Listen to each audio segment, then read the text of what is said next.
Hi, welcome to my presentation. This presentation is part of my PhD project that focuses on music in war cinema, specifically films from former Yugoslav countries made in the last decade of the 20th century. My analysis of selected case studies is based on the film music scholarship supported by film studies, history, sociology, and drama studies, investigating how the variety of war-connected themes presented in the films are reflected in the soundtrack. In this presentation, I chose to focus on one aspect of the soundtrack, artless singing, and show the interdisciplinary approach I'm using in analysis of the music in these selected films. Today I'm going to show you several clips with the examples of artless singing, but first of all, what is artless singing? Characters often sing in films, alone or with other characters, aloud or quietly humming, and this phenomenon Claudia Gorman calls artless singing.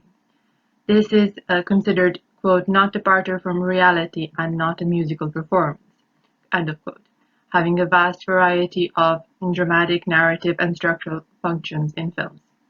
Gorman lists quite diverse motifs for character singing in film. Singing can be connected with expressing emotions or just as, quote, ritual practice to fend off danger, end of quote. The song can be a way for better presentation of a character that identifies with it, presenting her or his deep inner thoughts through lyrics, or an allusion to the narrative situation. In his book about music in Hollywood production of post-Vietnam War films, Todd Decker identifies several situations where soldiers sing in combat films, such as to express their personal feelings and emotions as an individual, like singing or chanting in dangerous situations, or they use singing as a portal that takes them away from the war, at least in their mind, singing as a combat stress reaction. Decker also explains how different popular music genres are used to differentiate soldiers with regards to their class, racial, religious, and political identities. Both Gorman and Decker emphasize the importance that character singing has on the narrative and structural elements of the film. A good example for that we can find in the film Pretty Village, Pretty Flame, where one artless performance is connecting intertwined temporal layers in the film's structure. In the layer set in the military hospital in Belgrade, where wounded soldiers are remembering being stuck in the tunnel in Bosnian countryside, exhausted, wounded, attacked, and mentally tortured by the soldiers of the opposite side for several days, one of the mentally ill patients gives an interesting musical illustration of the war in Bosnia. In the song, he sings repeatedly in almost every scene set in this timeline. The song is a variation on Chetnik's or Royal Military World War II song, since the verses list all war years in the Serbian history in the 20th century. His artless singing, comparable to a madman's chanting, functions like a chorus in a Greek tragedy commenting on the turbulence of the nation and its perpetuate state of war. Another scene in this film deals with the historical context of the war in Bosnia and shows the ideological clash that occurs between soldiers trapped in the tunnel. Music that characters sing and play and also react to contributes to depicting characters' identities as well as their individual roles in the story, but also paints the picture of the context and the subtle differences that are important in telling this story. In this scene, Velja, a petty thief and small-time criminal, and Glynn, a decorated military officer, discuss the origin of the Yugoslav conflict and the reasons for Yugoslavia's demise. Their entire conversation is accompanied by lyrics and tones of pop songs and anthems that represent different stages in Yugoslav history. The conversation and provocation start when Velja gets his harmonica out of his pocket and starts playing. At first, it's the introductory bars of Bože Pravde, God of Justice, the anthem of the Kingdom of Yugoslavia. Just by playing this song and without saying a word, Velja agitates Gvozden, a former UNA officer and a loyal communist. A few moments later, to defuse the situation, he plays a left-wing anthem. This song now agitates one of the other fellow soldiers. However, when near the end of the film, in the scene where soldiers from beyond the tunnel start singing Hey Sloveni, Hey Slavs, the anthem of the socialist Second Yugoslavia, even the last survivors in the tunnel join in. Although they are all singing the anthem of their former country, we can observe that they are not doing it in a respectful manner, associated with anthem singing, but rather within a state of fear and with visible expressions of disappointment.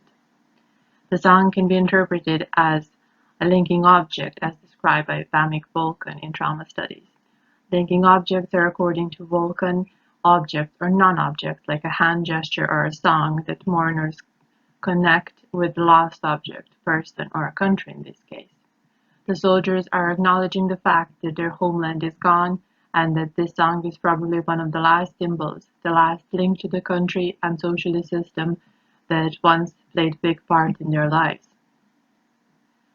In the wartime, state symbols are even more prominently employed since they're used to represent the fighting side. However, in the wartime setting of this film, anthems also represent different political agendas that reflect use of history. Every song in every Artless performance illuminates yet another aspect of the problem between Yugoslav nations that is presented in this film. Vinko Brashan's film How the War Started on My Island, about a UNA barracks on one of the Croatian islands and its commander that is not accepting Croatian in the independent army, has an abundance of musical cues. As people on the island are trying to convince him to leave the barracks, they build a stage at the gates and set microphones and speakers in order to talk him into surrendering. The negotiation process turns into all-day, almost fair-like entertainment, with people reciting poems and singing songs as to wear him out with music. However, in one brief scene, Alexa Yuna commander is humming Marš na Drin.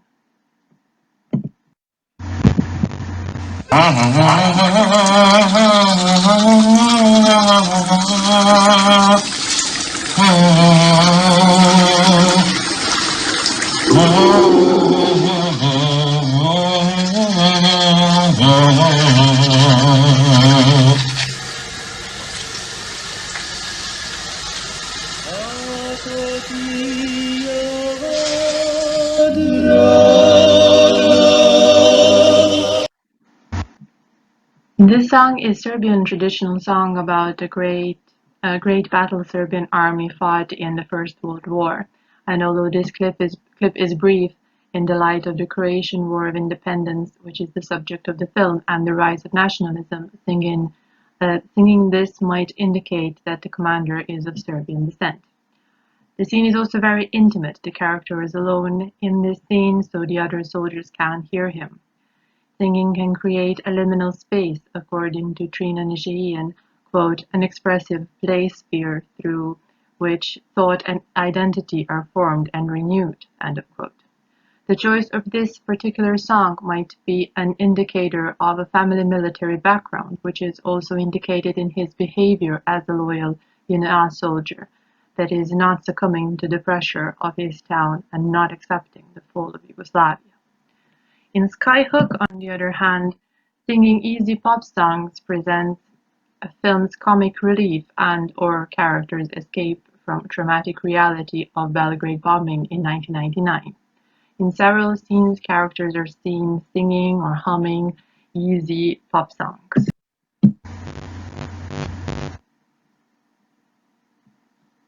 Haydi senin, ha? Haydi haydi.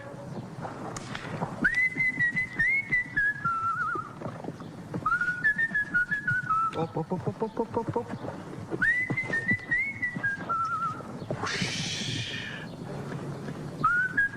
Set in the ruins of the bulk basketball court that they keep rebuilding after it's been bombed and destroyed several times. Characters are having romantic dates, barbecuing, chatting, singing, dancing.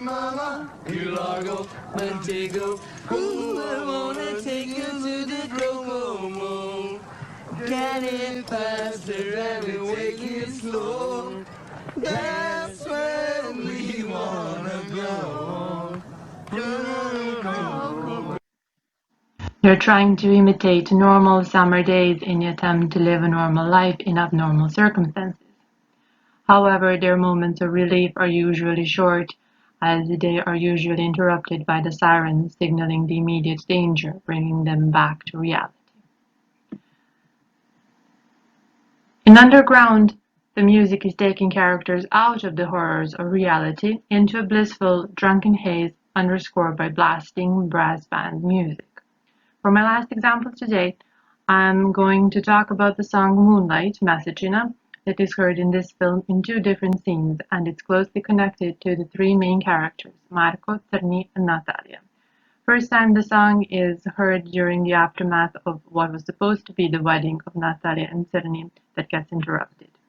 The three of them repeat this scene again at a wedding set underground in the second part of the film. Natalia and Marco attend the wedding as well, but hiding the secret that the war ended makes them tense, so to loosen up, they again reach for singing and drinking and end up singing the same song, thus recreating the scene from before.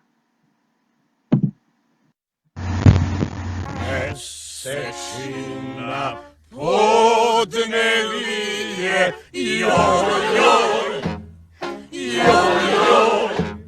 sunce sija ponoćnije, joj, sa nebesa zrakovija, niko ne zna, će biti katastrofa, niko ne zna, niko ne zna, niko ne zna šta to sija. Odolite, ne mogu da se napravi jedan pravi muškarac. Mesečina podnevije, joj, sunce sija ponoćnije, joj, sa nebesa zrak provija, niko ne zna, niko ne zna, niko ne zna, niko ne zna, niko ne zna šta to sija. Oba, oba, oba. In both wedding scenes, as we could see, they're singing the song, standing tightly in a circle with the camera catching them from a low angle, with the camera in the middle following their movement.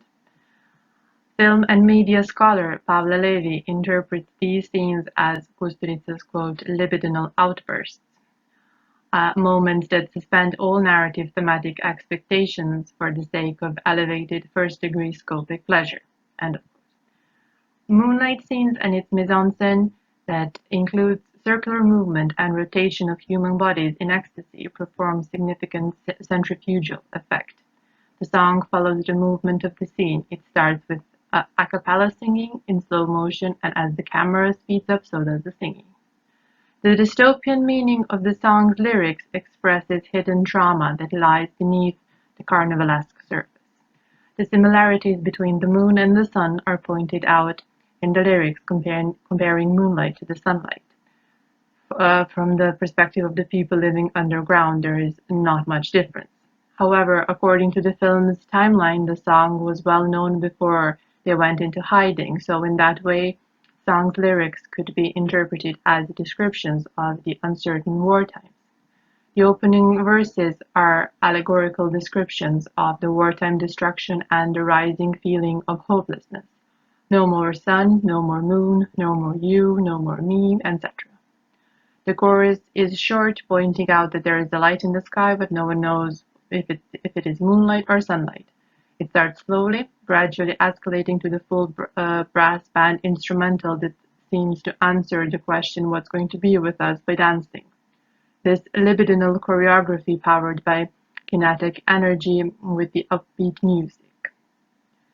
The trauma expressed in the lyrics addressing the war darkness and the feeling of utter hopelessness is not acknowledged. Instead, the characters just dance it off in a drunken, hopeless haze.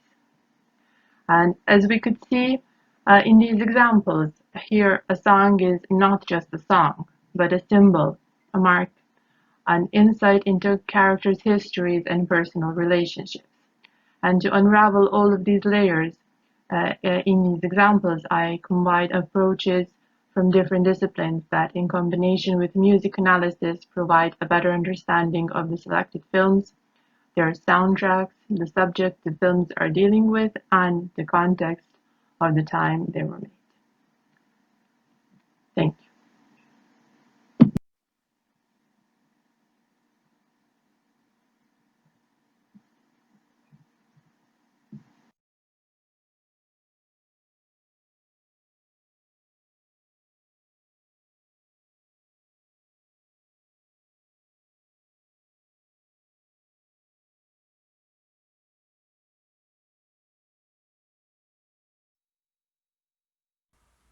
Hello everyone, and a huge thank you to the Institute of Musicology at SASA, whose transposition of this year's Young Musicology Belgrade conference to its new online format has been a remarkable feat. I would like to begin by saying a brief word about the title I lent this paper, Crisis? What Crisis? It is essential for me to preface my presentation as such, especially given how ridiculous this title now seems in the wake of the very real global crisis that has affected each of us personally in the last few months, challenging our discipline and even preventing us from meeting in person today. This title was conceived many months before the first COVID-19 lockdown in Europe, and of course was intended to brim with hyperbole, hoping simply to catch your eye with a provocative rhetorical question. This is important for me to clarify, as I would never seek to downplay the crises that have affected everybody in 2020, whether in the form of the ongoing global pandemic, an uncertain future, or the increased visibility of institutional racism worldwide.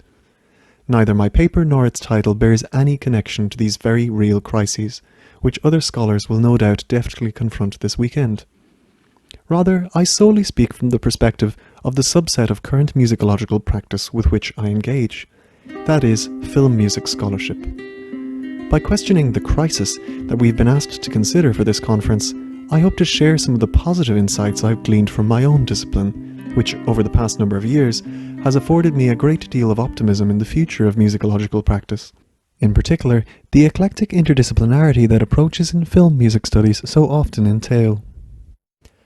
For this year's Young Musicology Conference, the prompt Crisis of the Humanities has invited us to consider how interdisciplinary collaborations can be established between musicology and other fields, as well as to reflect on the impact of technology and media on today's musicological practice. The scholarly study of film music vibrantly reflects the intersection and interaction of both of these issues. Even the most cursory examination of film music studies as a discipline reveals a characteristic coexistence of traditional, contemporary, and more hybrid approaches to musicology, furnishing us with an exceptionally useful paradigm for how such interdisciplinarity can be cultivated in music scholarship with an abundance of fruitful results. Similarly, the production, distribution, and consumption of film and television are widely acknowledged as being inseparable from the technological developments that shaped their inception. Music in film is no different. In fact, the history of music in film shows a direct correlation between what we hear in a soundtrack and the technology informing it. One need only look to the early history of sound film and how, after 1926, despite filmmakers' new ability to synchronize recorded sound to film, the almost impossible task of post-production dubbing meant that many films of the late 20s and early 30s were unexpectedly unaccompanied by music, lacking the continuous stream of music that had evolved as a characteristic during the silent era. The history of film music throughout the 20th and 21st centuries has continued to develop in tandem with the technology shaping its practices. Similarly, film music has always precipitated a rich culture of musical experimentation, where challenging musical forms that would otherwise alienate audiences in the concert hall are curiously accepted by mass audiences in the movie theatre. The result of film music developing in this way, in its prominent interaction of technology and experimentation, inevitably, scholarship on film music, which has really only existed in a formal sense over the past 3 decades, has consequently evolved to mirror this confluence of technological innovation and experimentation, with its scholars often making sense of film scores by incorporating terminology, registers, methods and concepts from other fields in the humanities. Such scholarly borrowing is particularly characteristic of younger subdisciplines, generally speaking. Describing his experience of studying music in video games, Tim Summers notes how scholarly assessment of that medium requires, quote, different techniques and systems of appraisal to traditional musicology, end quote. And indeed, the same could be said of many younger subsets of musicological practice which deal with newer musical forms or areas of study, and must consequently borrow from other fields in establishing their own. Ultimately, this has resulted in an often overlooked, yet wonderfully optimistic sense of innovation, eclecticism, and acceptance of interdisciplinarity blossoming in many of these young scholarly fields. Of course, I cannot speak on behalf of those other disciplines which entail this level of interdisciplinary inquiry, yet I'm sure many of this year's conference delegates will no doubt have their own experiences to share. Instead, in today's paper, I merely hope to exemplify film music scholarship as an example of a field which has attracted such a multitude of different approaches. The discipline has historically attracted an assortment of musicologists, film and media studies scholars, semiologists, cultural anthropologists, music theorists, literary theorists, audiovisual scholars, practitioners, composers, and everything in between, all of which coexist in a confoundingly fruitful and accepting scholarly ecosystem. As such, today I will take the nascent field of film music scholarship as a paradigm for the rich interdisciplinarity that musicological subdisciplines often encompass, if not necessitate, in their establishment of new methodologies and analytical frameworks.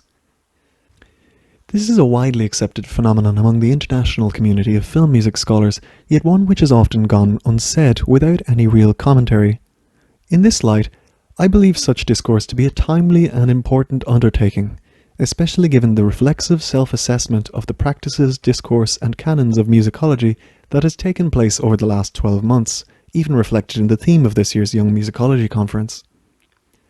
My aim is to provide a small window into the acceptance, encouragement, and necessity for interdisciplinarity that I have observed in this relatively young scholarly subdiscipline.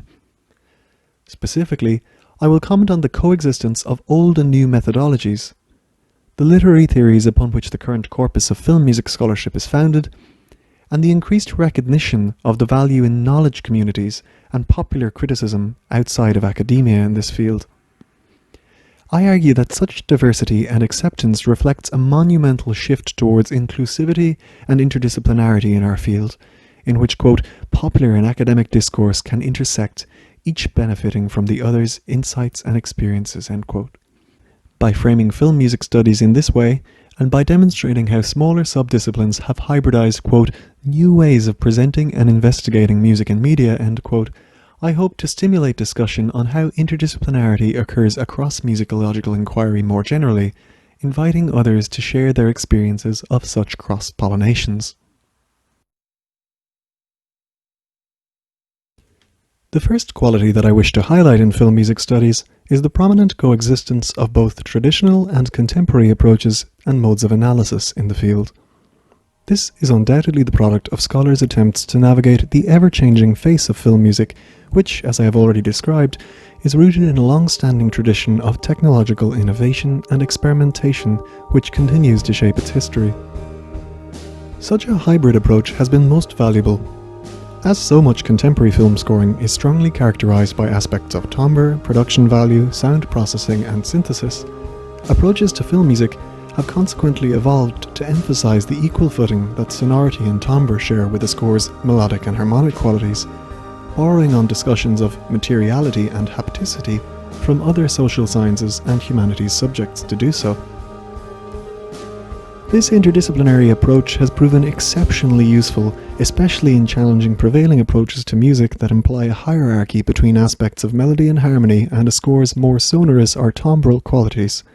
Leonard Mayer's primary and secondary musical parameters come to mind.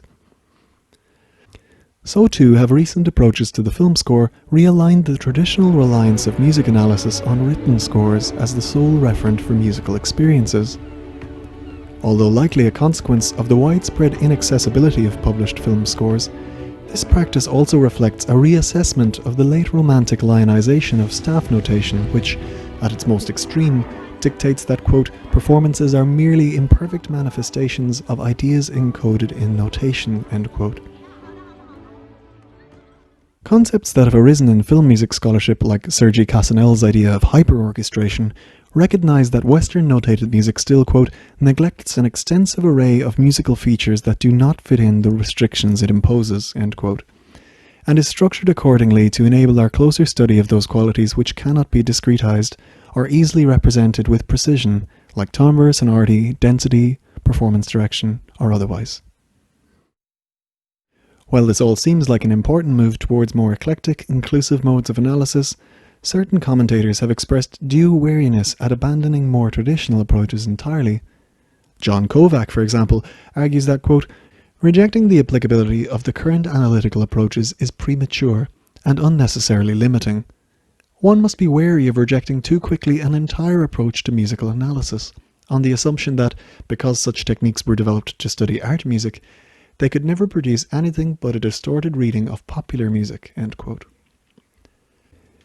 As such, while calling into question the use of traditional musical analysis as our primary means of understanding musical experiences has been largely a positive move, we've more often begun to hear a call for the coexistence and dual acceptance of a diversity of approaches.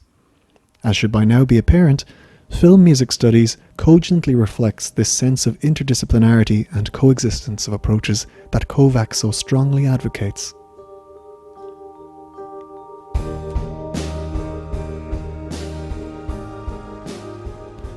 Of course, it would be impossible to have this discussion without saying a word on film music scholarship's application of 20th century literary theories, perhaps the greatest reflection of this field's interdisciplinarity and depth to other traditions. Throughout film music studies, as in film studies, so many concepts have been repurposed from literary theory. In her 1987 text Unheard Melodies, seen by many as among the most formative texts in film music scholarship, Claudia Gorbman accounts for the semiotics of film music by comparison with Roland Barthes' notion of anchorage. By contrast with the classical Hollywood texts assessed by Gorbman, Elsie Walker has more recently applied Catherine Belsey's notion of the interrogative text to account for more abstract narratives, which, quote, self-consciously raise unsettling questions as opposed to offering the spectator the formulaic security of classic realism, end quote. Other literary theory borrowings can be found in Royal S. Brown's Poetics of Film Music, Overtones and Undertones, Reading Film Music, in which the author draws on Claude Levi-Strauss's myth principle, albeit in a self-professedly haphazard and inconsistent manner. And more recently, Greg Redner has adopted French philosopher Gilles Deleuze's approach to sensation in his ambitious attempt to unify film studies and musicology's approaches to the film score and create, quote, a methodological bridge between film theory and music theory, end quote.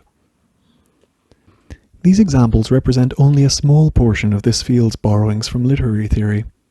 That said, despite the apparent applicability of such concepts, certain detractors have historically been quite vocal in their criticism of literary theory's appropriation to music, revealing a condescension towards the application of, quote, an archaic rhetoric of originality and creativity, end quote, to seemingly incompatible musical phenomena. Thomas Torino has been similarly dismissive of many music scholars' appropriation of early semiotics, expressing surprise that, quote, in the great musical semiotics boom of the 1970s, scholars chose the Saussurean line and attempted to show similarities between music and language. However, I believe that such views do not apply in the case of film music, and altogether ignore how natural, if not inevitable, the application of such terminology to film music really is. Both discourses share narrative emphases, elicit remarkably similar aesthetic concerns, and are continually swathed in equivalent issues of phenomenology, perception, and interpretation. The far-reaching influence of the aforecited examples, Gorbman, Walker, Brown, and Redner, is further testament to these fields' common ground. So too is the fact that virtually every scholar of film music can be seen to exhibit such depths to literary criticism and theory.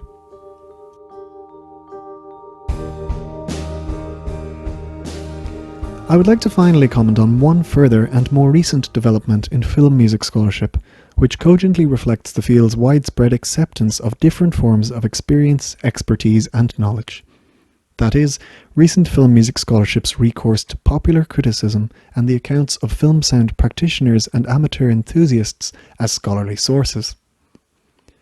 Both Jonathan Godsall and Tim Summers' recent monographs on music in films and video games respectively extensively cite online forums and discussion boards on musical scores, inviting the contribution of amateur yet fervent enthusiasts who are, quote, more likely than others to recognise hidden quotations, end quote.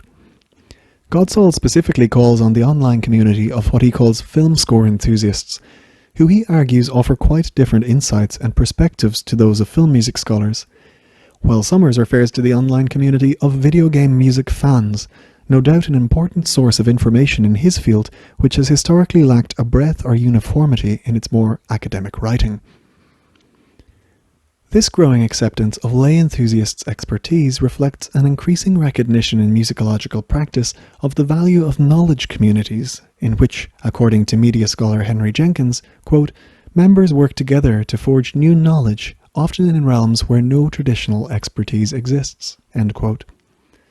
Indeed, Jenkins may be seen as one of the first to normalise the use of media like online forums and blogs as viable sources in scholarly inquiry, in themselves exemplifying his proposed notion of convergence culture and the increasingly fragile boundaries between old and new media forms.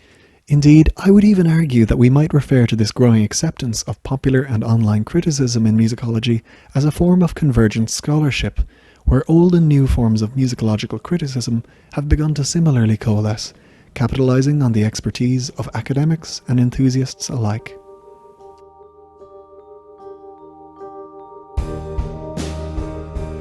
To briefly summarise, I hope that in this short presentation I've been able to highlight the patchwork nature of film music scholarship's diverse methods, and, by consequence, the rich possibilities for interdisciplinarity that young musicological subdisciplines often necessitate in their establishment of new methodologies and analytical frameworks. To demonstrate this, I have examined the interactions between film music and 20th century literary theories, the gaps in existing film music scholarship, which have recently occasioned scholars' recourse to popular and amateur criticism, and indeed the traditions of technological innovation and experimentation that have shaped the history of film music and which have consequently necessitated a similar diversity of analysis. Had we more time, I would love to have demonstrated how the actual practices of film music analysis reflect this hybridity even more, whether in Kulisic-Wilson's analyses of a perceived rhythm of the shots and cuts that constitute a film scene, Cassinell's examinations of sound processing's signifying potential, or Nicholas Comet's recent analyses of film's sound waves, such that the musicality of dialogue, pre-existing music, and original score can be assessed as one, a very current approach reflecting recent conceptions of the so-called integrated soundtrack. It would also be valuable to more closely examine some of the ways that interdisciplinarity has evolved differently in other subdisciplines of musicology. The complex hybrid of cognitive musicology comes to mind, which transcends barriers between musicology, psychology, and even neuroscience. Yet, above all, I hope that in this paper I've been able to afford at least a small window into the eclectic approaches that characterise and coexist in film music scholarship, such that this subdiscipline might be seen as a hopeful paradigm for future interdisciplinary interactions in contemporary musicological practice. Thank you.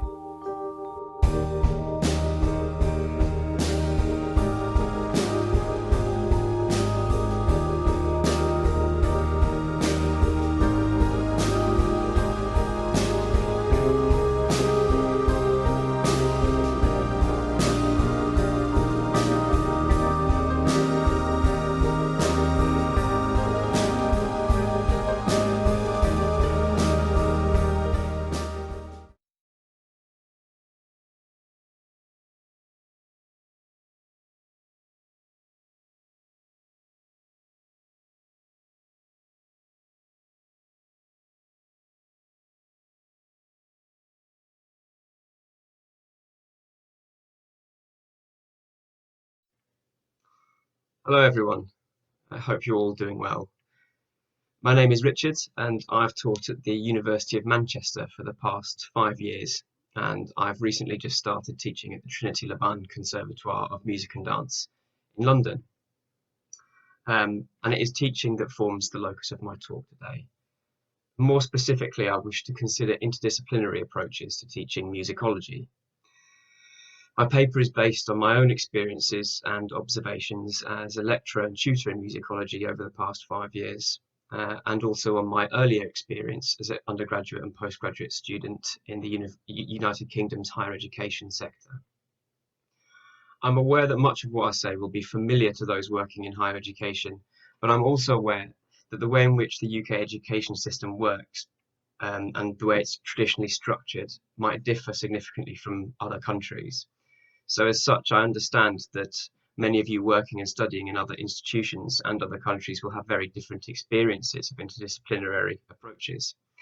And so in addition to highlighting some issues and possible solutions to interdisciplinarity in the UK university system, one of my main aims here is to begin a dialogue with academics and students from other institutions across the world, and to hear your thoughts on the topic of interdisciplinarity in the arts and humanities, and in particular how we approach the teaching of these subjects rather than just our research practice.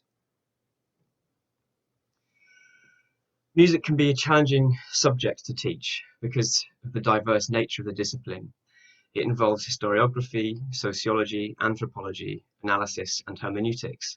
Yet it is also a creative and aesthetic endeavour that involves composition, interpretation, performance, and practical musicianship. Because music is so vastly heterogeneous as a discipline, it provides fertile ground for employing and synthesizing multiple teaching methods that can appeal to a broad range of learner types. It can be visual and oral at the same time. It can be tactile and kinesthetic. It allows for group interaction or interpersonal learning, both in terms of academic discussion and participation in musical ensembles and musical activities. But it also involves reflective, individual or intrapersonal learning. So it's very open in terms of the variety of ways we can approach teaching and learning.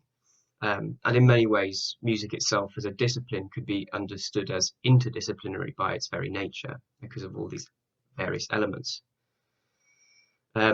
In fact, many institutions in the UK and across the world, I'm sure, split into three broad disciplinary categories. You have musicology, which might also include ethnomusicology and popular music studies. You have composition, and then, of course, you have performance. So while there tends to be a greater degree of practical collaboration between composition and performance students, musicology tends to remain further removed in a similar way, perhaps, to art history, that's taught usually as a separate discipline in the UK, separate from the fine arts, which in turn might be considered distinct from, say, the practical crafts, such as metalwork or ceramics. In fact, the comparison with history of art can be informative. Like musicology, there are fault lines between numerous methodological approaches. So you might have theory analysis, aesthetics, historical studies, hermeneutics and interpretation, and so on. But these individual elements have rarely been considered as providing a sufficient understanding of art history, and rather have been studied and taught as being tightly interwoven. Whereas in musicology, there's a much stronger tradition of divorcing a musical work from the economic, social and cultural and political conditions that drive its creation, and focusing on how formal elements work in relation to themselves. So the study of harmony or melody or structure, gesture, tonality, and all of these types of things.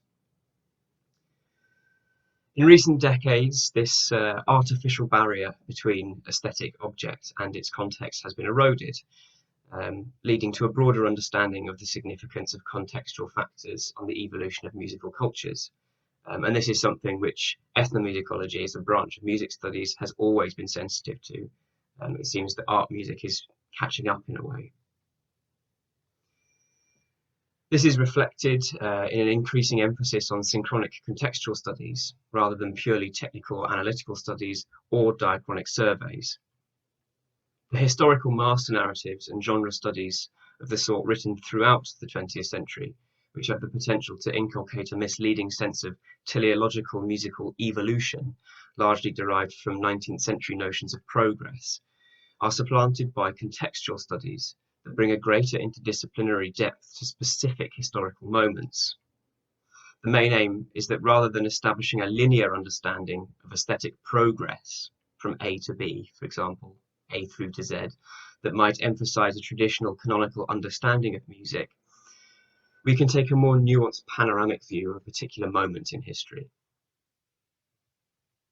But while these approaches have been productive in academic research, it seems to me that we still have a lot to learn from ethnomusicology, popular music studies, and art history in terms of teaching. I personally, in my own experience, am skeptical about the extent to which these productive approaches have fully permeated the way we actually teach musicology in relation to the arts and humanities in the United Kingdom.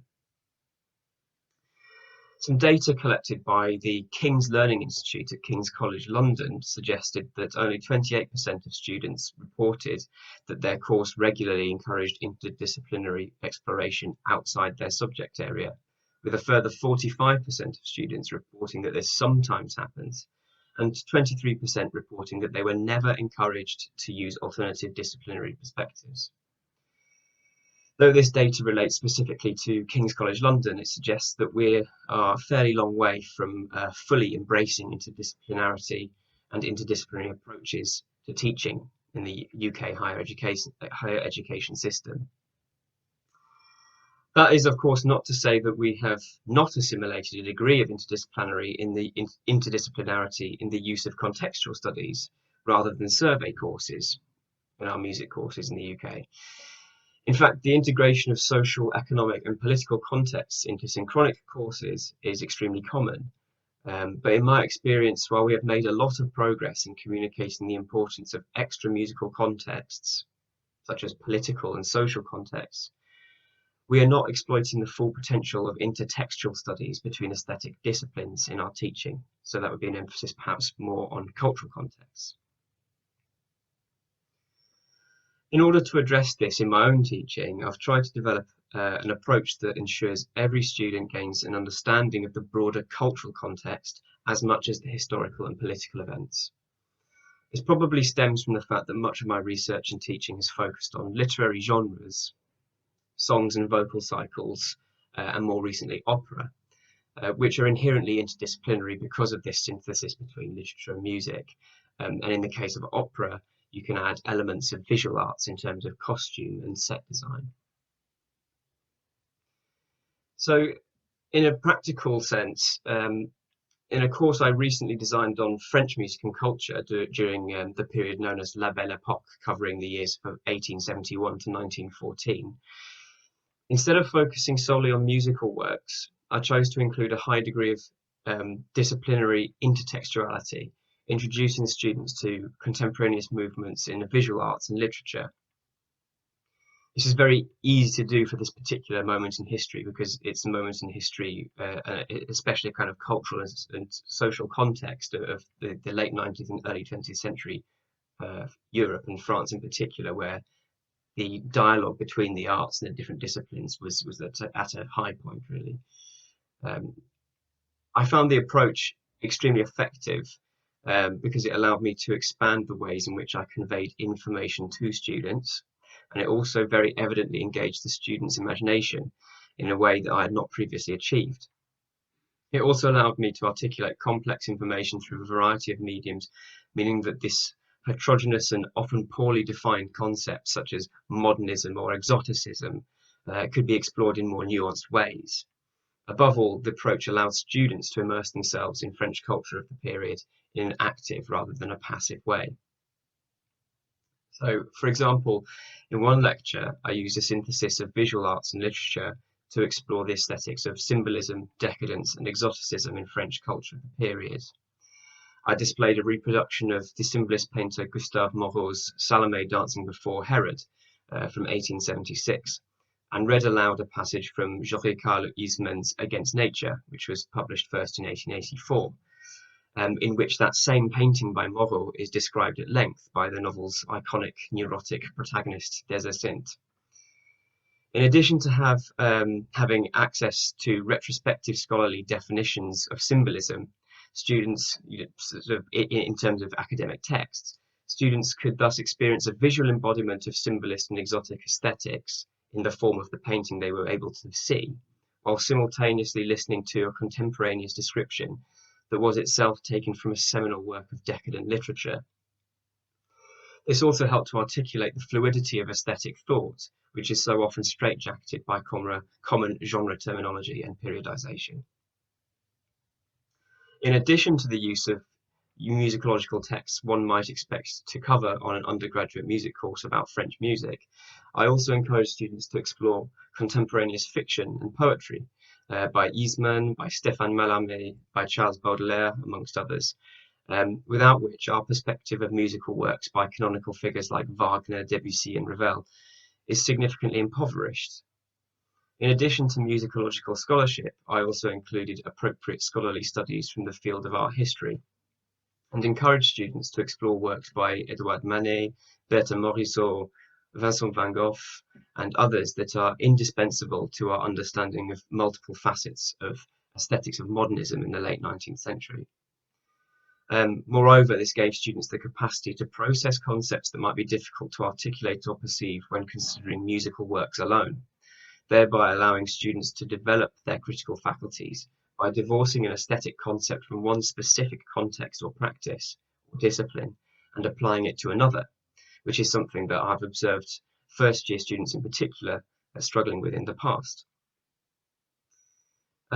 So at this juncture, I think it's also worth emphasising that I'm not arguing for the erasure of disciplinary fields, but rather suggesting that if we are to pursue a synchronic approach to teaching musicology by focusing on specific historical contexts, then we need at least to provide a full picture of that context, which must include the social political factors which are currently widely covered, but also crucially the artistic and cultural factors which are less widely covered.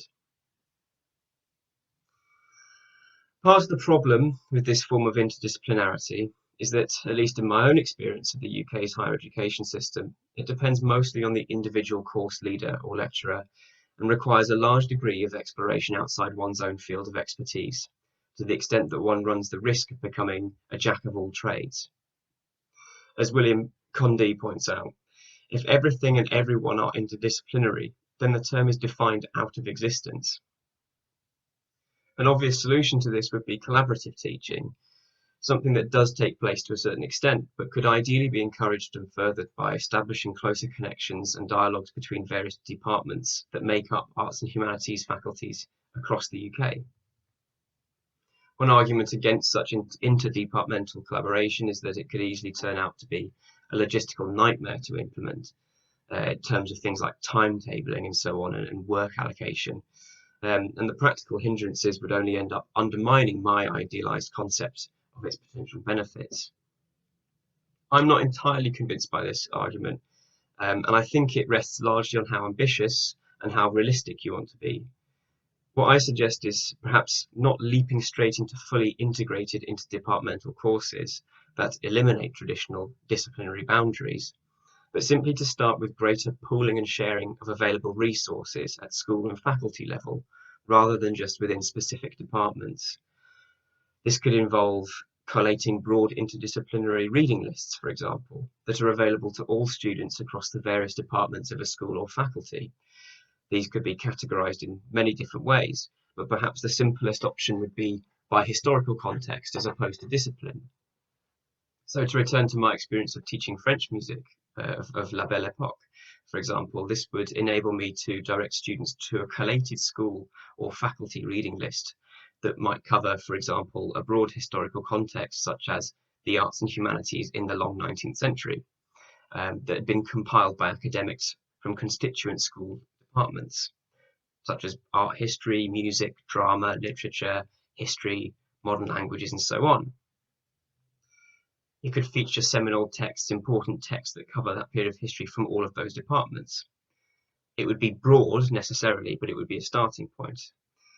So in short, this pooling of resources and knowledge in such a way could help preserve disciplinary boundaries while also allowing a freer exchange of knowledge between disciplines, making students aware of the value of disciplinary intertextuality and encouraging them to explore outside their own subject area, but most importantly, giving them access to the resources to do that, rather than just relying on their own sense of exploration to just go to the library and do it off their own backs. Another solution would be to get students from different disciplines to work collaboratively. A model for this is provided by the Royal College of Arts initiative. It's called Across RCA, in which students from diverse disciplines like metalwork, glass, ceramics, graphic design, illustration, and so on, come together to work on a collaborative design project. In this spirit, it would not seem unreasonable to suggest that a similar initiative could be set up in the humanities, where students from various disciplines such as music, history, politics, philosophy, modern languages, literature, and art history could work collaboratively on a synchronic contextual case study. Models like Across RCA give me hope that we can expand the dialogue between institutional departments and thereby broaden and enrich the way in which students learn and experience university education in the UK. So, as a final point, I'm aware that much of what I suggest may already be common practice in other institutions around the world, especially in countries where the education system is structured differently. So I'd like to say that above all, I'd be extremely interested to hear the experiences and thoughts of academics and students from different institutions, both in the UK and internationally, since this is an area that can only benefit from further discussion and continued exchange of ideas and practices. So I would just like to finish then by saying many thanks for your attention. Thanks for listening to my paper. And I'd also like to say many thanks to the organising committee of this conference who have enabled it to go ahead in such exceptional circumstances. So thank you very much.